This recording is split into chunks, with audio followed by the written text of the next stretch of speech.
No,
we cannot do that. I'm going live. Go sit over there.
Coach Deborah has a passion and purpose to assist young men, ages 15 to 24, to overcome obstacles and build their best lives.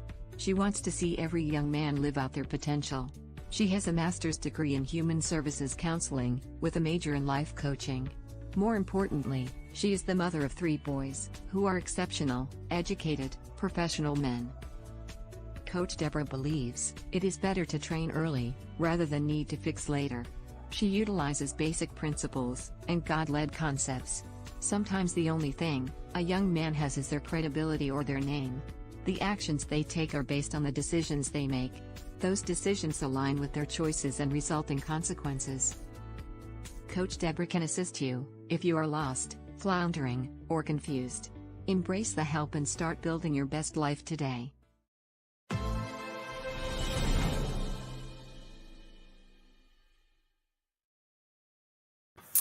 Good evening, everyone, and welcome to Build Your Best Life. I am super excited to be here today with Blueprint for Success, and I have a special guest all the way from Canada.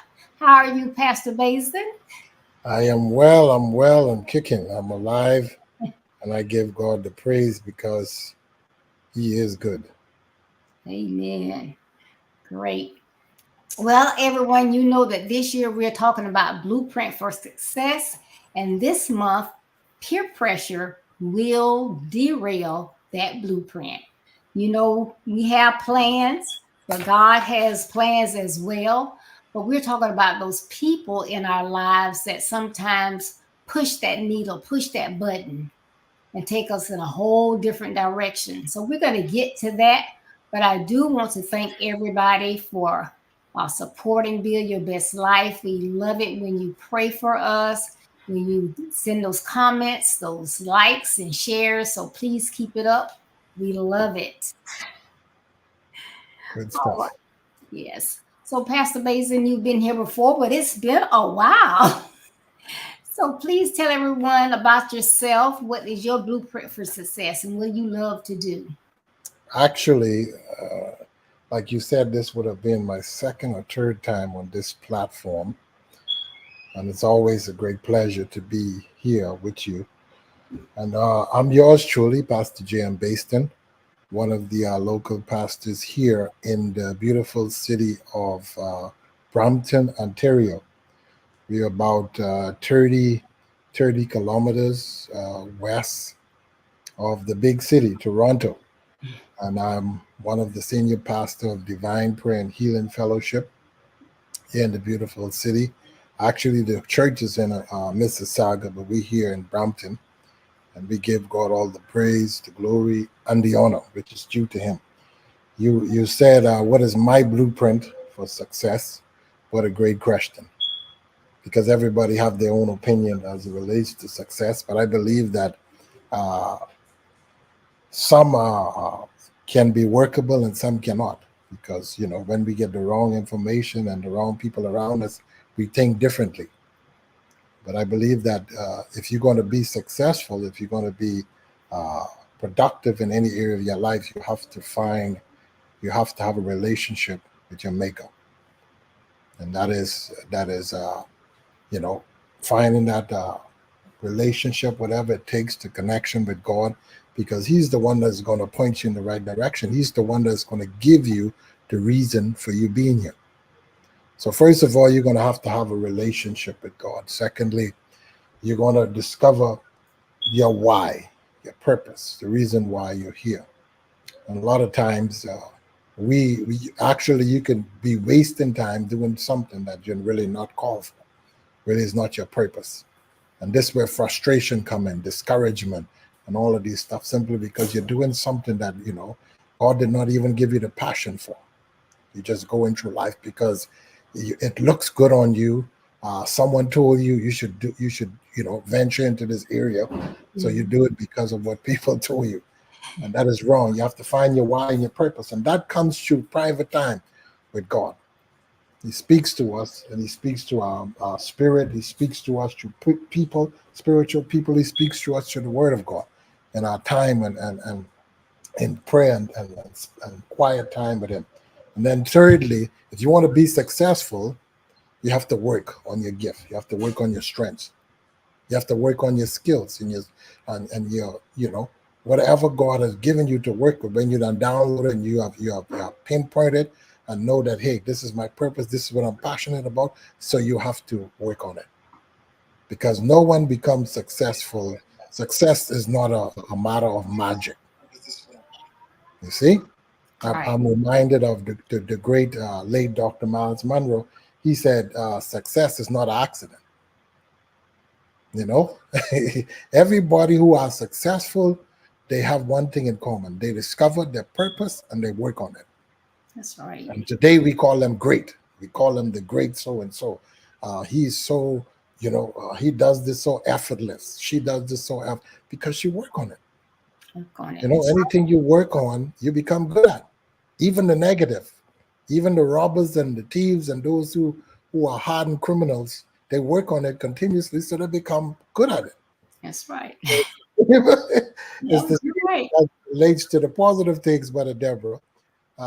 When we work on it, they said if you study something for approximately 3 to 4 years, you become an expert at it.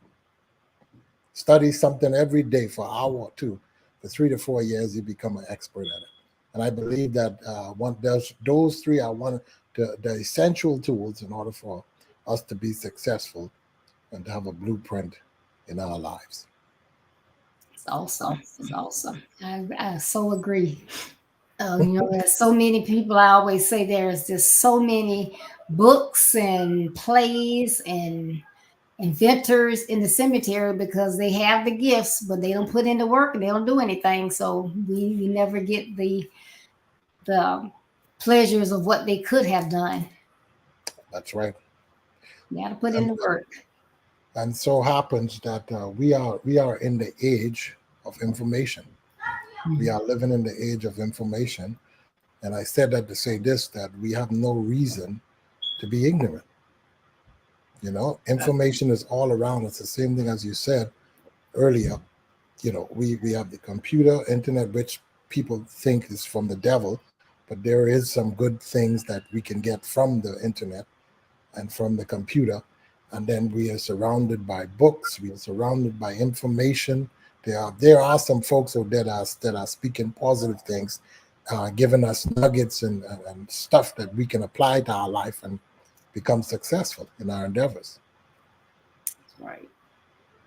Amen to that. Well, thank everyone for tuning in today. We have a great topic that we are talking about. Now, Blueprint for Success, and the topic is lost. Lost. So, Peggy, Maria, you lost. Losing ourselves to. That's what I came up with. LOST. Losing ourselves to. Some of the things that we lose ourselves to is trying to be like others. Is Wow. one thing.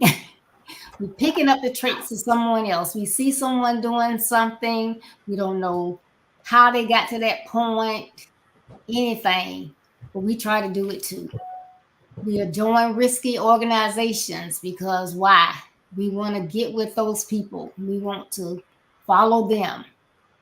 We get set up because somebody, you see something online.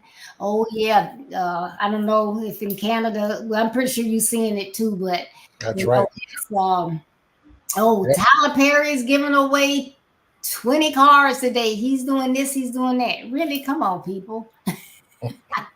I don't know what happens when you follow them, but because some of us want to get things the easy way, they don't even think twice. They just start, go on there, get the information. I'm pretty sure people are telling them, well, you got to send me your tax money for your tag or something.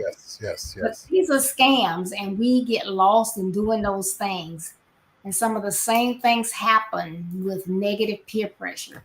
That's right. Peers can assist and help and be there and have our backs, but there's so many people out there who want to pull you down. That's right.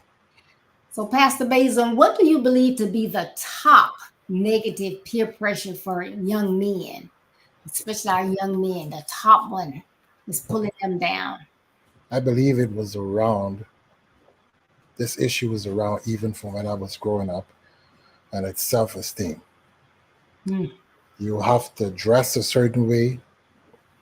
You have to have a certain vocabulary. You have to speak a certain way. You have to act a certain way to be approved by your peers. That self-esteem thing, demon, I call it a demon. It's even costing some of the young men lives today. Right. They grab up a gun and they go and rob somewhere, or they shoot somewhere because they want to appear to their peers to be a gangster, a rough guy, a guy that is able to handle any situation. Excuse me.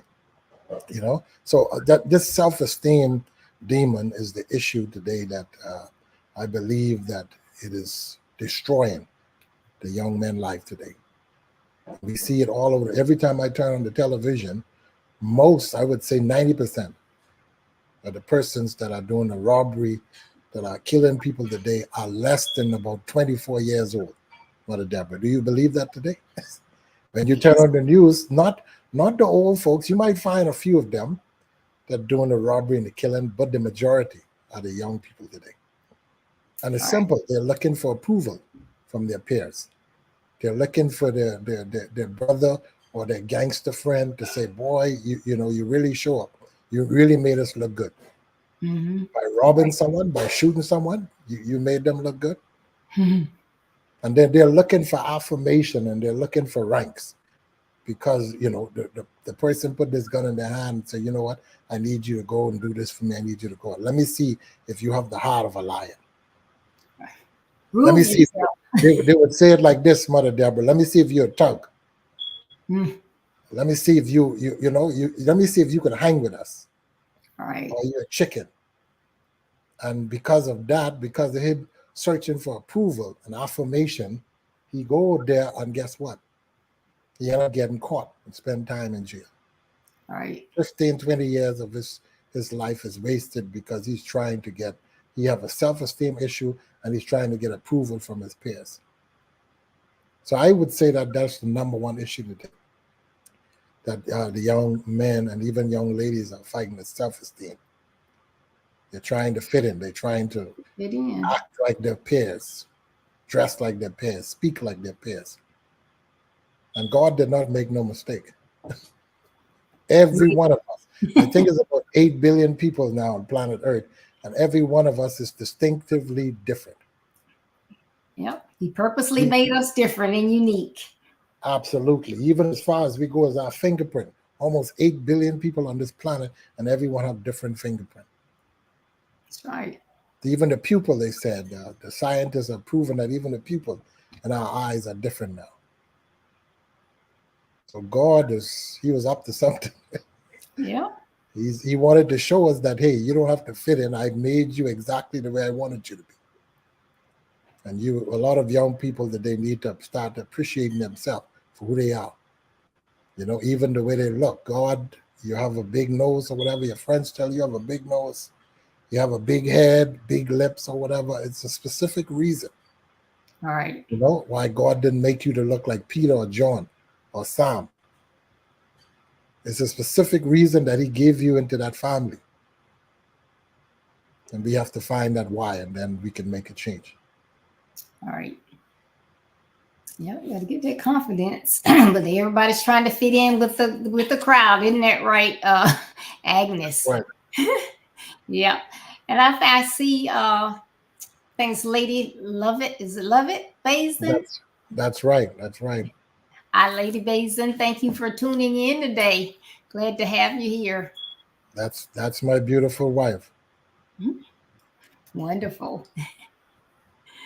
So why do parents sometimes avoid those critical or hot topics with their children?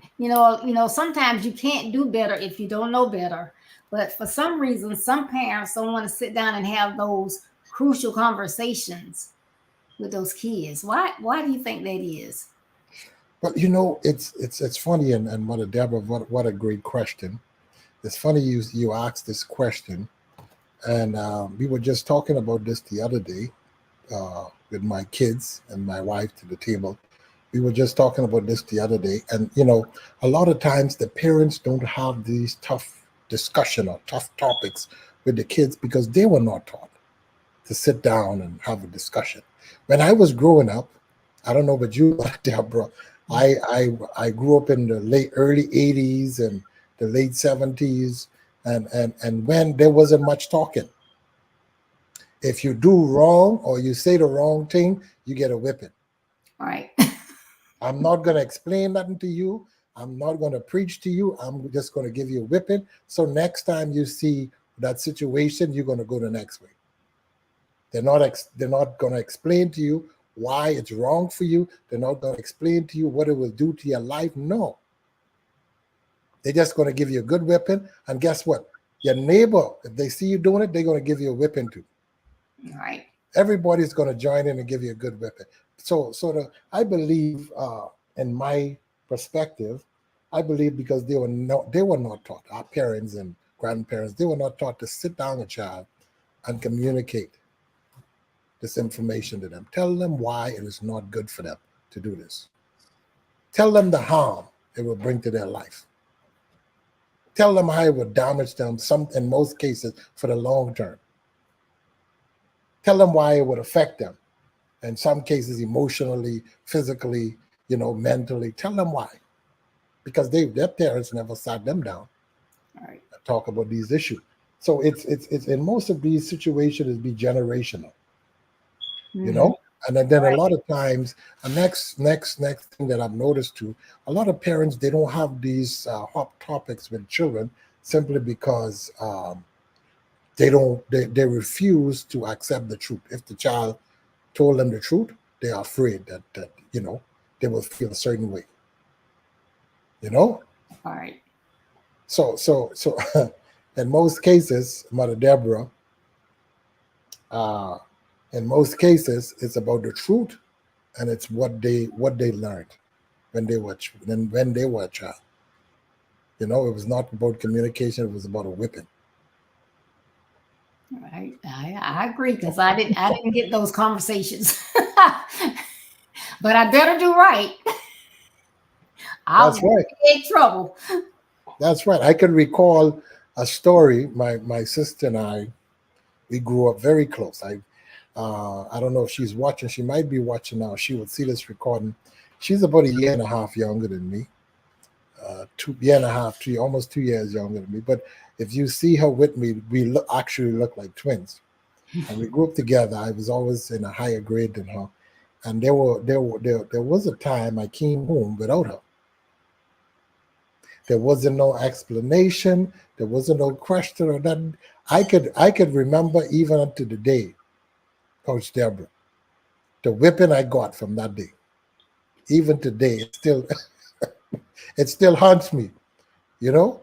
So Right. and the whipping was so good that I had to go back and find my sister. She lingered behind. She was walking slow, and I left her behind, and I just happened to came home before her. That was the last time, wasn't it? You're absolutely correct. That was the last time. After that whipping, we would hold hands. I would hold a hand and drag her home behind me because the parent did not. My mom did not sat us down and say, "Listen, y'all have to protect one another. You cannot leave your sister behind because there are so many things that can happen to her." She didn't say that. Mm. She just asked me, "Where's your sister?"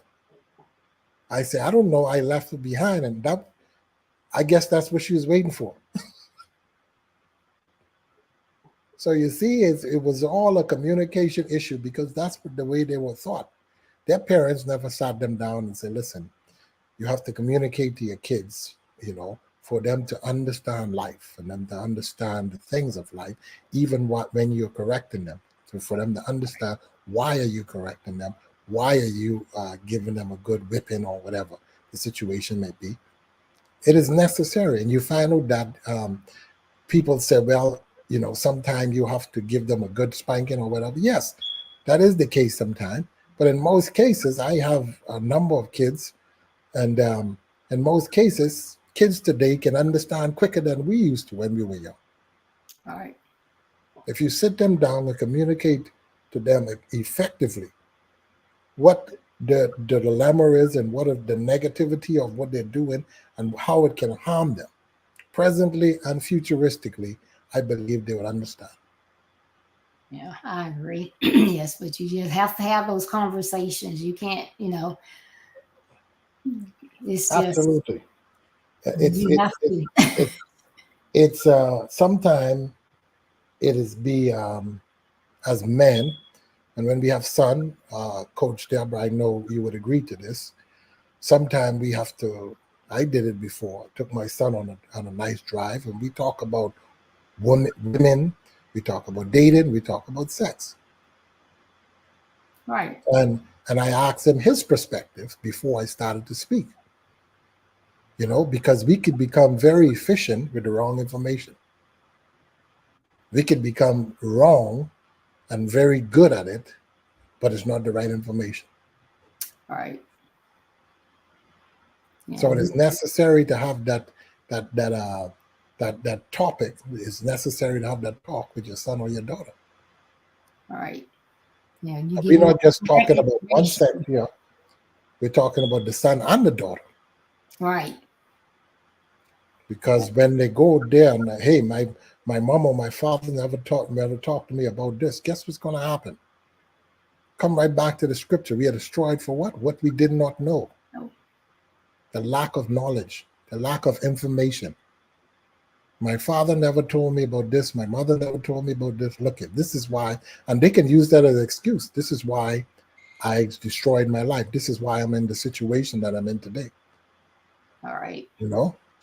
All right. And that's, with all types of situations. I mean, with sex, with how the people that you hang with, what you do when you're out with other people, just because that's your friend, you've known them since y'all were 3, you see That's them right. doing something wrong, you just gonna stay there with them. No, you walk away. You just leave them where they are.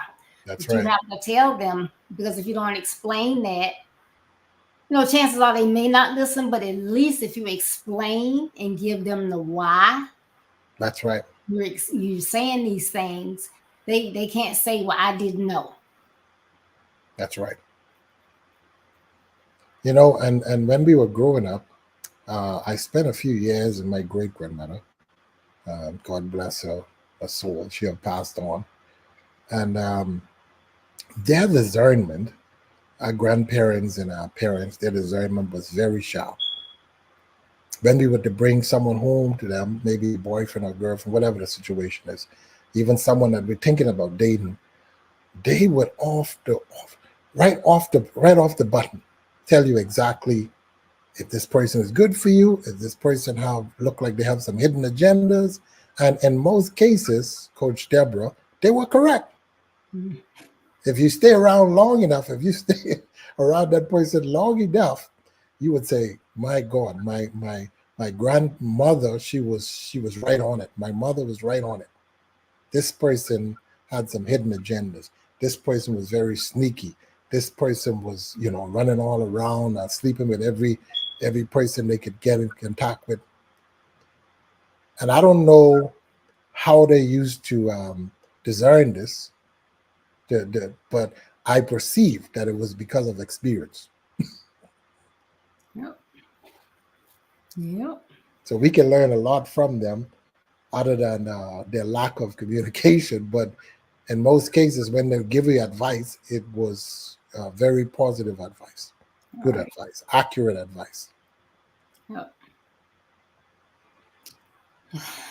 I have okay, we have you are tuned in late. We are talking about lost, and how we can get lost on our journey to being successful when we follow the wrong individuals. I like to see some activity in the chat now. I see got Deacon Dan on here, Deacon Holmes and Agnes and Peggy. We want to see some comments on here. According to Dr. Gorinda Dabhi, I probably butchered her name, but she says that a teenager's brain is only 80% developed. Only 80% developed. Therefore, it's not unreasonable that they are easily influenced. That's in her research and the information that she gave out as we talk about teens and how they, you say, why did you do that? Why did you follow them? Well, why are you trying to dress like them? Why you do this? Their brains are immature. They are trying to act out, and they think, I'm a teenager now. I can do this. I can stay out later. I can do this, but their brains are only 80% developed. So they need that village, those people around them, assisting them as they transition through life. So negative peers can influence their counterparts on all types of things, all different directions. You may try to get them to navigate toward alcohol, dabble in drugs, join gangs, become involved in, other risky behaviors. Let's get in a car and go and bash people's mailboxes. Let's do this and let's do that. Just all types of things that they do. What are some countermeasures that the parents and the mentors, those neighbors, can get in there and assist them with on not losing that right behavior? You tried to train them up the right way, but they're letting these peers get into their heads. So how can that village assist? Coach Deborah, great question once again. I believe this is one of the areas that I think a lot of adults today, even some churches and spiritual leaders, are falling short, and it is accountability. Mm. We must, at an early age, and you said it earlier, when we were growing up, and even the teens today, there are so many. There's a lot of issues that they're dealing with. Besides, parents would say, "Well, you don't know what life is all about because you don't have no bills, you don't have no responsibility yet." No, but they're dealing with issues. They're dealing with growing up in this society that we live in today. They're dealing with their body changing. Their mind evolving. All of these situations. But here it is. Here is the solution to the problem: accountability. You must teach them how to be accountable for their actions at a very early age. And this comes through regular meeting with them. We said earlier, this is why certain discussion is essential and so important with our teenagers and our young adults. We must meet with them on a regular. Let's talk man to man. Let's talk our daughter to father. What's going on in school. And this is why we started something some months ago, even in my home, my wife and kids. Once a week, we would sit to the table, everybody, while we having breakfast or whatever. And I would teach the word of God. We would have breakfast together and we would talk about life. You see, if you are just going around someone every now and then, you'll never detect when something is wrong. Mm-hmm. But if you have conversation on a regular, you can better discern if there's something wrong. A few Right. times our kids was being bullied. There were one situation, one incident. My daughter, she was being bullied on the school bus, and if we didn't have that relationship, how would we be able to detect that? She came home and she told us exactly. The kids come home and they tell us exactly what went on in school. Why? Because we have that relationship. We created that atmosphere, That's good. that platform for them to be transparent with the parent. Not holding things. And this is why it comes right back to what we said earlier, Coach Deborah. It comes right back to what we said earlier. And this is why we see so much issues in the world today. Teenage pregnancy. We see all of these kids drinking and partying and stuff, simply because the parents had held them captive for years and years and years. They don't say nothing. They go to school, come home, you eat and go to sleep. That's it. We don't need to discuss nothing. I'm the parent, you're the child. All right. So But you right. went through what you went through for a reason. You see? You are where you are for a reason, so that you can teach your child that, hey, these are some decisions I made in life, but it wasn't too good. I don't want you to take that same pathway. These friends that you're hanging out with, then they don't mean you any good. They're going to eventually cause problems in your life. A lot of Right. things, and I oftentimes say this in my teaching, a lot of things that my grandparents and my parents used to say when I was much younger, I did not understand them. But today I can appreciate. I know, Coach Deborah, you can recall a number of statements that your parents and grandparents would say that you never really understood then. Mm. But today you can appreciate it, and it is the actual truth. That's You right. know, and so this is why it is so important to teach our kids that they have to be accountable for their action. Don't do anything wrong if you're not willing to suffer the consequences or face the consequences. Because for every action, there's a reaction. Yes. If Most you put your definitely. hand, if you the old mothers used to say, if you put your hand over the fire, you will get burned. It's not a matter. It's not a matter of how and when or what, you will get burned. You see? That's right. And when I'm originally from the Bahamas, the old folks used to make that statement too. Whatever is done in the darkness will be revealed in the light. Right. Yes. So if you're sneaking out the host in the night, eventually, that belly gonna show. Eventually you're going to be sneaking out, and then you don't even know when it's revealed. If you're smoking dope or doing whatever, eventually you're going to slip up and your parents is going to find out. But if you have that relationship, we discussed this earlier, if you have that open relationship and you teach them how to be accountable for their action, I believe if they're faced with this issue, they will be kind of free in their spirit to discuss it with their parents. That's right. If their peers be discussing peer pressure tonight, if their peers are pressuring them to start smoking, whether it's cannabis, whether it's vaping, they have this vaping thing now, and now they have discovered that it's cancerous now. So Right. your body wasn't made for that, putting all these smoke and all these chemicals inside of it. All right. Yep. But you have to, like you said, you have to have those conversations. But that's great. What your family is doing, sitting around talking, because a lot of times, you can ask, even if you know your child, and you sit there and you ask them a question. So, how are you doing? How is school going? It's going great. Okay, well, my words and my facial expression, body language didn't say the same thing. That's So right. you know your child. But if you, like you say, you come home, you eat, you go in your room, then you're not going to be able to notice those subtle changes. So that's why we have to be engaged, be in their life, and then we got to listen. It can't be like it was back in the day. I said da da da da da da da da. No, let's sit down and talk. That's right. You got to listen. You got to listen. That's right. And that's what I said earlier, when the age that we grew up in, our parents and grandparents, they don't still listen much.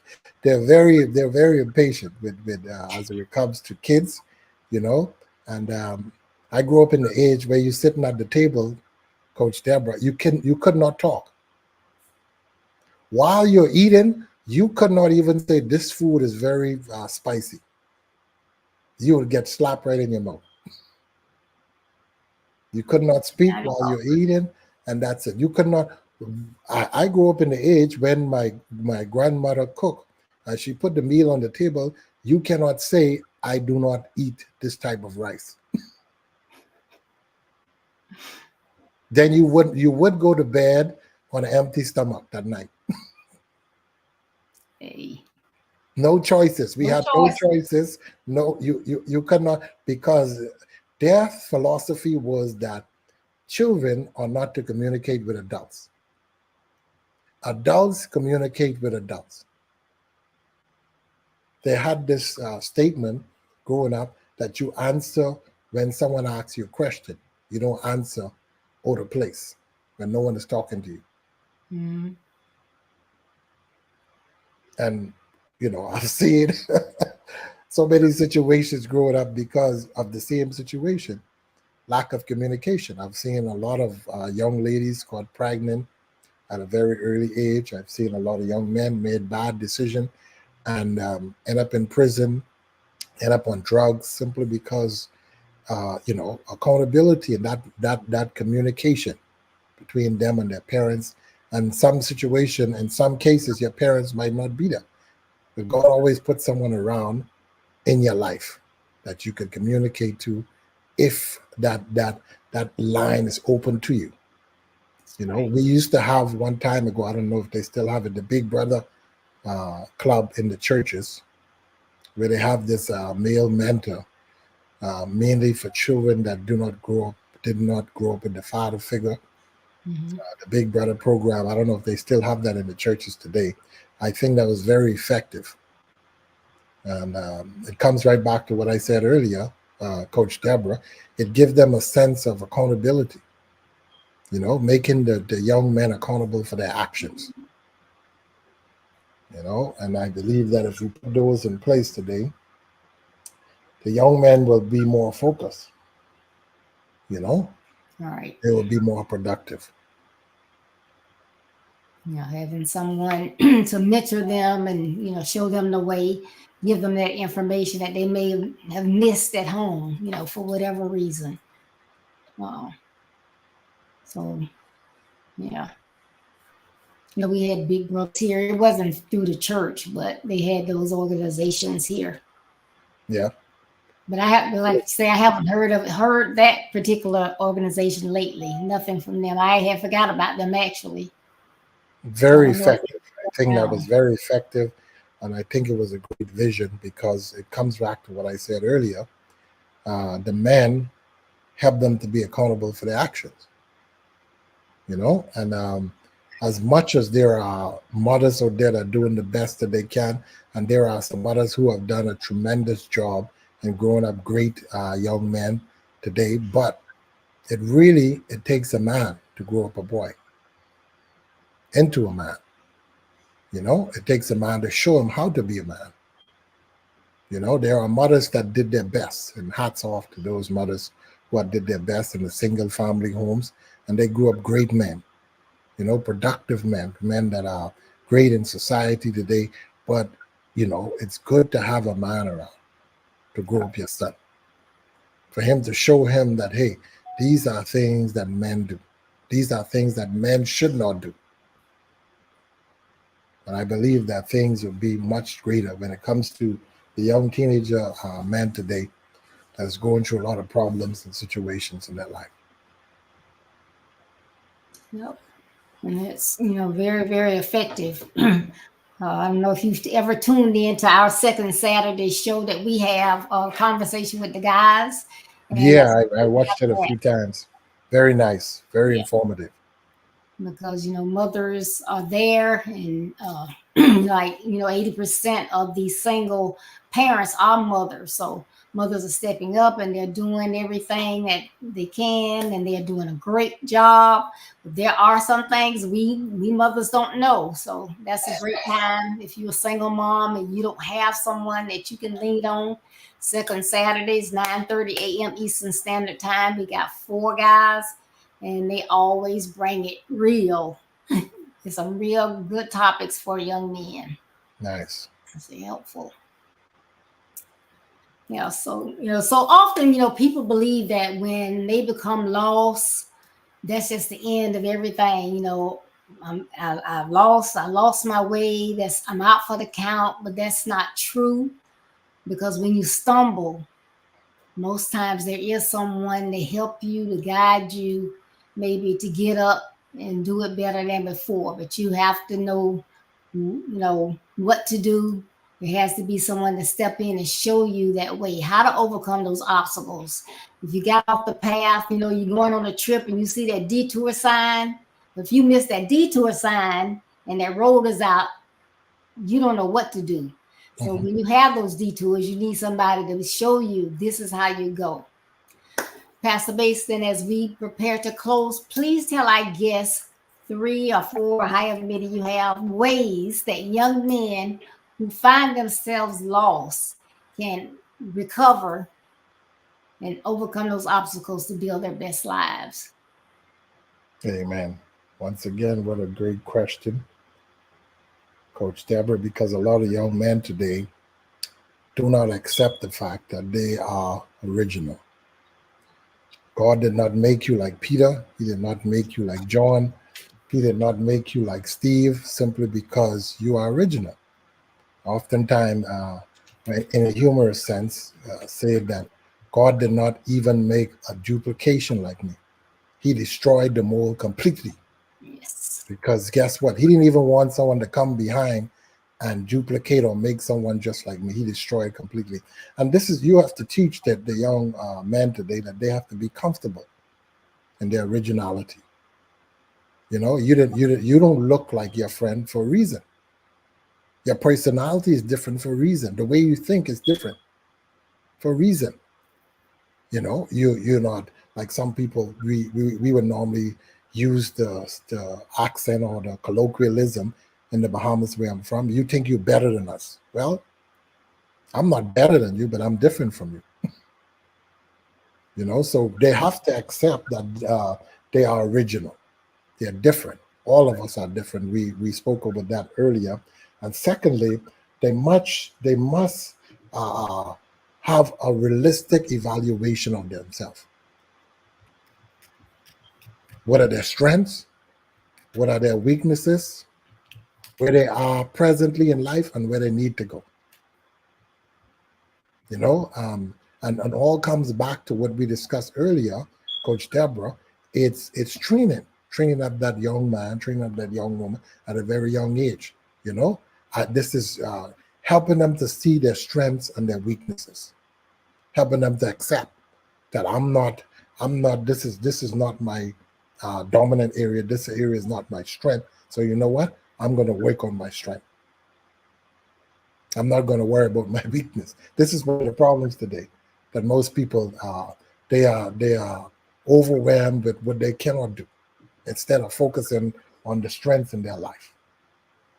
And thirdly, we must teach them to be careful of the inner circle. They call inner circle. Mm. Oh, I got a statement the other day.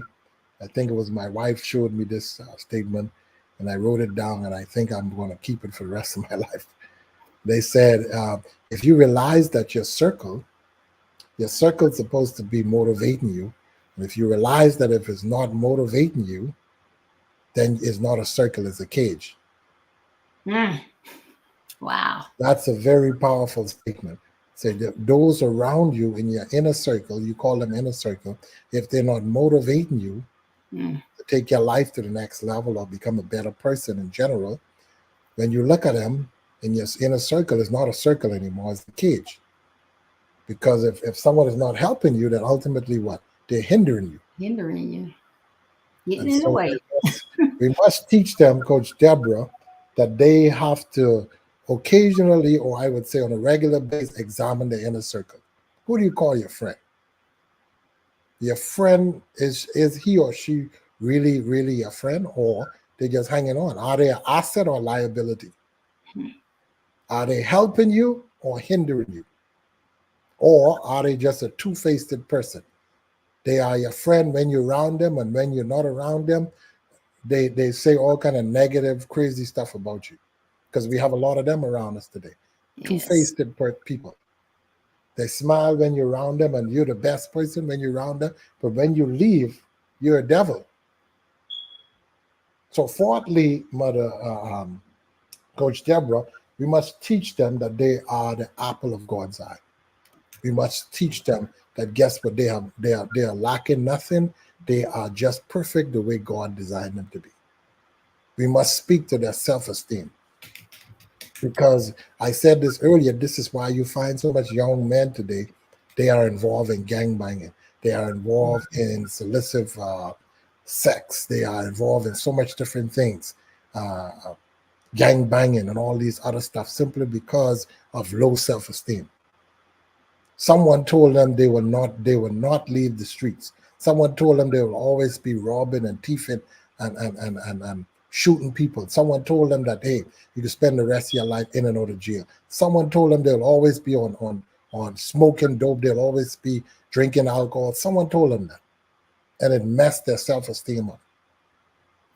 So us as adults, we have a very tedious task, Coach Deborah, and it is to mold the next generation Mm-hmm. into positive thinking about themselves, positive thinking about life, positive thinking about their future. And I appreciate this platform so much. I'm not able to watch you every day, but 1 or 2 days through the week I do pop in, and we need more platforms like this that are helping people to become the person that God has called them to be. Appreciate it. Thank you. And so, this is a very, very great topic you have here tonight, loss. And you tied in all of these wonderful questions, great questions. Because the first thing you must do, it comes back to my four last points here. The first thing you must do if you're lost, you must stop. Because you can't keep going if you're lost. If you're lost in the wood, if you keep going, what you going to do? You're going to get deeper, Deeper. deeper. And you might end up the wrong place, and what? A bear or something destroy you. You must stop and think. Rest for a while. They say stop and calm down. Do not panic. That's right. Help is on its way. A lot of times we find people in situation or circumstance, and they get worse simply because of this four-letter word, fear. Someone said that the acronym for that is false evidence appearing to be real. Yes. In other words, it's not as bad as you think it is. But because you are fearful and you allow the enemy to come in and overwhelm your mind with fear, you can't think straight. You're worrying about if you get lost, if a bear is going to come and devour you, or there's so much venomous snakes in this forest, or a hunter, or someone that come with a gun, just shoot me out of nowhere. And, so much things run into your mind. You might end up dying here and then find your body some 2 weeks later. You stop and remain calm. So I want to say to even my listening audience today, if you are in that situation, you don't know where to turn, where to go, stop. Stop. Take a realistic evaluation of your life. Remain calm. Because when the student is ready, the teacher or the instructor will appear. Good. Well,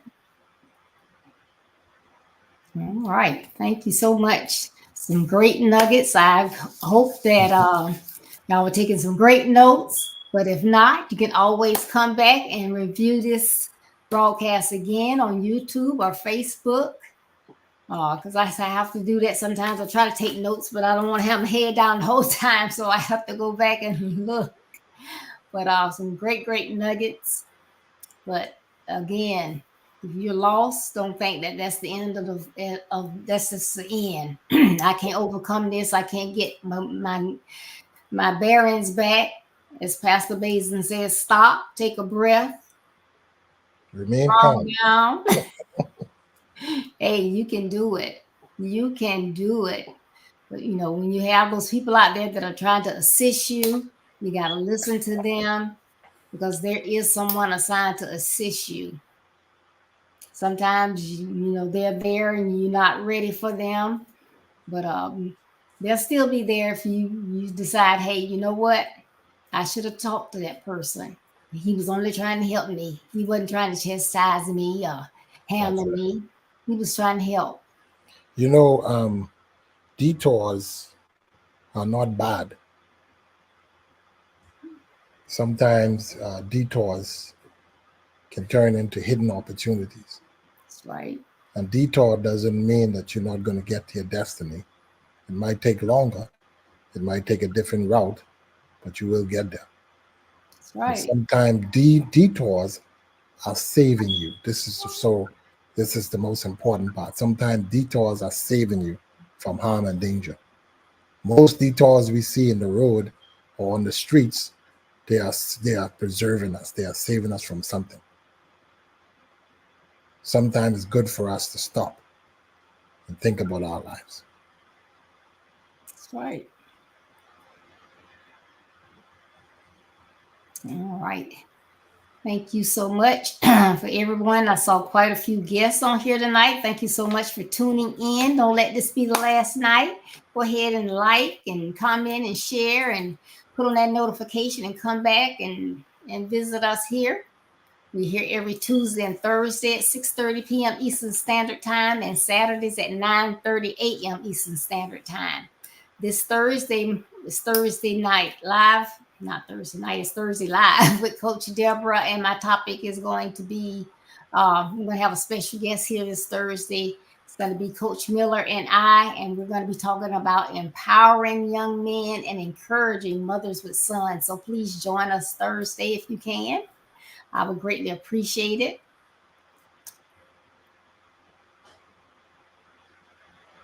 I was looking at the comment. Hi, thank you so much for coming on. We appreciate it. No problem.